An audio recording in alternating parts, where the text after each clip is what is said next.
Operation सिंदूर के नाम पर बीजेपी राजनीति कर रही है। ये आरोप विपक्ष लगातार बीजेपी पर लगाता आया है, लेकिन ये आरोप सच में तब बदल गया जब हरे मंच से शाह ने बोलते बोलते कुछ ऐसा बोल दिया है जिसे लेकर अब बवाल काफी बढ़ चुका है और मोदी शाह बुरा फंसते नजर आ रहे हैं। नमस्कार, आप देखना शुरू कर चुके हैं 4 PM न्यूज नेटवर्क और मैं हूं आपके साथ प्रगति ठाकुर। दरअसल आपको बता दें कि हरे मंच से अमित शाह ने ऑपरेशन सिंदूर के नाम पर वोट मांगते मांगते खुद प्रधानमंत्री मोदी के ही फैसले पर सवाल उठा दिया है और केवल सवाल ही नहीं बल्कि हरे मंच से बीजेपी की इस राजनीति का पर्दाफाश कर दिया है, इसे एक्सपोज तक कर डाला है, जिसके बाद बवाल इतना बढ़ चुका है कि विपक्ष ने तो अब शाह के इस्तीफे तक की मांग कर दी है। तो फिलहाल कैसे गृह मंत्री शाह ने मंच से बोलते बोलते मोदी के ही फैसले पर सवाल दागा है, आपको बताएंगे, और कैसे ही अपने पैर पर कुल्हाड़ी मारते हुए मोदी शाह की राजनीति का झूठ एक्सपोज हो चुका है और इस्तीफा देने तक की नौबत आ गई है, उस पर भी आएंगे। लेकिन इन सबसे पहले आप ये वीडियो देखिए जिसने बीजेपी के सारे धागे खोल कर रख दिए हैं। और अंत में सबसे बड़ी बात, मुस्लिम वोट बैंक को खुश करने के लिए ममता दीदी आपने ऑपरेशन सिंदूर का भी विरोध किया। तो देखा आपने, भरे मन से अमित शाह पश्चिम बंगाल की सरकार पर आरोप लगा रहे हैं कि ममता दीदी की सरकार ने ऑपरेशन सिंदूर का विरोध किया ताकि मुस्लिमों को साधा जा सके। हालांकि आपको बता दें कि हैरानी की बात यहां पर यह है कि गृह मंत्री अमित शाह पश्चिम बंगाल जाकर उस विपक्ष पर सवाल उठा रहे हैं जिसने खुद विदेशों में मोदी की छवि को बचाने के लिए पॉजिटिव नैरेटिव सेट किया है। असल में आपको बता दें कि जो डेलीगेशन भारत का पक्ष रखने विदेश गया है, उस डेलीगेशन में खुद टीएमसी नेता और ममता बनर्जी के भतीजे अभिषेक भी मौजूद हैं, जो ऑपरेशन सिंदूर के तहत विदेशों में भारत का पक्ष रखने पहुंचे हैं। और सबसे बड़ी बात यहां पर यह है कि खुद मोदी सरकार ने अभिषेक को इस काम के लिए चुना है। पर अब एक और जहां खुद मोदी ने और उनकी सरकार ने टीएमसी को इस काम के लिए चुना, वहीं दूसरी ओर आप देख सकते हैं खुद अमित शाह, केंद्रीय गृह मंत्री, मोदी सरकार के इतने करीबी, प्रधानमंत्री मोदी के परम मित्र, ममता सरकार पर आरोप लगा रहे हैं कि ममता सरकार ने ऑपरेशन सिंदूर का विरोध किया है। जिसे देखते हुए अब सवाल ये उठ रहा है कि क्या भरे मंच से शाह की जुबान फिसली है या खुद अमित शाह ने ऑपरेशन सिंदूर के नाम पर राजनीति करने के लिए मोदी के फैसले पर ही सवाल दागा है। जी हां, आपको बता दें कि भरे मंच से पश्चिम बंगाल की जनता को साधने के लिए ऑपरेशन सिंदूर के नाम पर राजनीति करने के लिए शाह ने खुद के साथ साथ प्रधानमंत्री मोदी तक की भद्द पिटवा कर रख दी है। आप खबर देखिए, इसमें साफ लिखा है, सीएम के खिलाफ अमर्यादित भाषा का कर रहे इस्तेमाल, ममता बनर्जी पर अमित शाह के आरोपों पर बोली सागरिका घोष।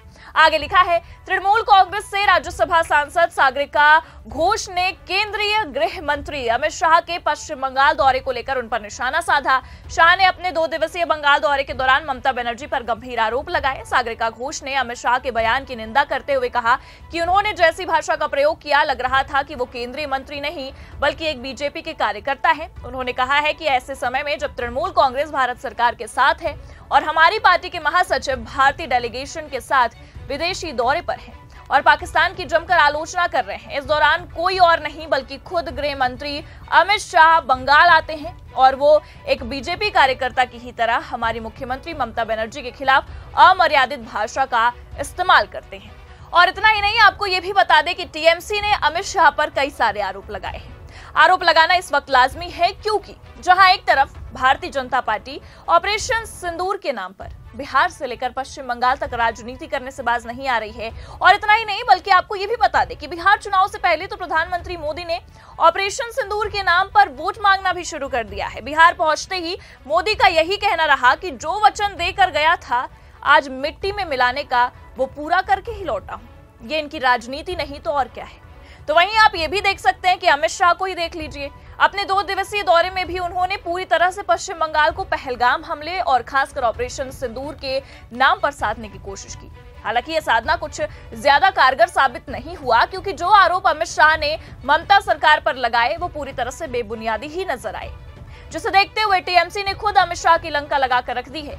देखिए आगे खबर में लिखा भी है, सागरिका घोष ने अमित शाह पर निशाना साधते हुए कहा कि वो लोगों को बांटने में लगे हैं, इससे देश कमजोर होगा। अमित शाह और उनका गैंग ही असली देशद्रोही है, वो गैर बीजेपी सरकारों को गिराने में लगे हैं। उन्होंने आगे ये भी कहा कि अमित शाह गृह मंत्री के तौर पर फेल साबित हुए हैं, उन्हें इस्तीफा दे देना चाहिए। सागरिका घोष ने दावा किया कि अमित शाह बांटो और राज करो की राजनीति कर रहे हैं। तो फिलहाल पहलगाम हमले के दिन से ही अमित शाह इस्तीफा दो हर जगह ट्रेंड कर रहा था, ये आप भी जानते हैं। लेकिन बावजूद उसके ना तो गृह मंत्री ने इस्तीफा दिया और ना ही इंसानियत के नाते पीड़ितों का हाल जानने वहां पर पहुंचे। बस किया तो क्या किया, राजनीति जो बिहार से पश्चिम बंगाल तक चल रही है और वोट मांगने का एक एजेंडा सेट करते हैं। हालांकि ये आप भी जानते हैं कि इनका ये एजेंडा किसी भी तरह से कारगर साबित होता नजर नहीं आ रहा है और आगे आएगा भी नहीं, क्योंकि पहले तो बिहार दौरे के दौरान प्रधानमंत्री मोदी को भारी फजीहत का सामना करना पड़ा, भरे मन से नीतीश कुमार ने बेइज्जत किया और कहीं ना कहीं बिहार की जनता ने तो कुर्सियां खाली करके, कुर्सियां छोड़कर औकात तक दिखा दी कि आने वाला चुनाव कैसा मोड़ लेने वाला है। लेकिन अब आप देख सकते हैं कि मोदी के बाद अमित शाह की भी वही हालत नजर आ रही है, क्योंकि शाह ने भरे मन से भले ही ममता बनर्जी पर निशाना साधते हुए कहा कि उन्होंने बंगाल में घुसपैठ, महिलाओं पर अत्याचार, बम ब्लास्ट और हिंदुओं के खिलाफ हिंसा वाला राज्य बना दिया है। जब से ममता बनर्जी सत्ता में आई है, सैकड़ों बीजेपी कार्यकर्ताओं की हत्या की जा चुकी है। इस तरह के आरोप भले से अमित शाह ने लगाए हों, लेकिन अब ये आरोप खुद शाह पर भारी पड़ते नजर आ रहे हैं, क्योंकि शाह के हिसाब से टीएमसी एक ऐसा विपक्षी दल है, ममता सरकार एक ऐसी विपक्षी सरकार है जिसने पाकिस्तान के खिलाफ चलाए गए ऑपरेशन सिंदूर का विरोध किया है। लेकिन ये बात सरासर झूठ तब साबित हो गई जब खुद टीएमसी की ही सांसद ने प्रेस कॉन्फ्रेंस में सारे धागे खोल दिए और कहीं ना कहीं ये कहकर बीजेपी को एक्सपोज कर दिया कि ममता सरकार पर जो सवाल दाग रहे हैं वो खुद ममता सरकार के पास आए थे। जी हां, आपको बता दें कि ममता सरकार पर सवाल दाग रही है वो बीजेपी जो खुद ममता सरकार के ही नेता को भारत का प्रतिनिधित्व करने विदेश भेजती है। तब कैसे ये आरोप सच हो सकता है? आपको बता दें कि ममता सरकार मुस्लिमों को साधने के लिए ऑपरेशन सिंदूर का विरोध कर रही है। इस तरह की बयानबाजियां खुद अमित शाह की ओर से दी गई हैं भरे मन से। हालांकि अब ये जिस तरह से आरोप प्रत्यारोप का सिलसिला शुरू है, जिस तरह से मोदी सरकार ने ऑपरेशन सिंदूर के नाम पर राजनीति करना शुरू कर दिया है, प्रधानमंत्री मोदी बिहार में दौरा करते हैं लेकिन वोट केवल ऑपरेशन सिंदूर के नाम पर मांगते हैं, अमित शाह पश्चिम बंगाल के 2 दिवसीय दौरे पर रहते हैं लेकिन वोट ऑपरेशन सिंदूर के नाम पर मांगते हैं, इससे ये साफ समझ में आ रहा है, ये साफ दिखाई दे रहा है कि आने वाला बिहार चुनाव इस ऑपरेशन के इर्द गिर्द ही घूमने वाला है और खासकर आने वाला पश्चिम बंगाल चुनाव भी। भले से बीजेपी लेकिन कितना भी इनकार कर ले, पिछले दिनों से जो बयान बीजेपी की ओर से निकलकर सामने आ रहे हैं वो साफ दिखा रहे हैं कि ऑपरेशन सिंदूर एक ऑपरेशन नहीं बल्कि आने वाले समय में बीजेपी के लिए वोटों की राजनीति का एक परफेक्ट एजेंडा बन चुका है। अब यह एजेंडा सच में बीजेपी की नैया पार लगाता है या डुबाता है? आपको क्या लगता है? क्या अब अमित शाह ने भरे मन से ये बेतुकी बातें करके खुद के ही पैर पर कुल्हाड़ी मार ली है और अपने साथ साथ मोदी को भी फंसा दिया है? अपनी राय कमेंट करके जरूर बताएं। ये खबर कैसी लगी लाइक और शेयर जरूर करें। चैनल पर नए हैं तो सब्सक्राइब और ज्वाइन करना ना भूलें। देखते रहिए 4PM न्यूज नेटवर्क। नमस्कार।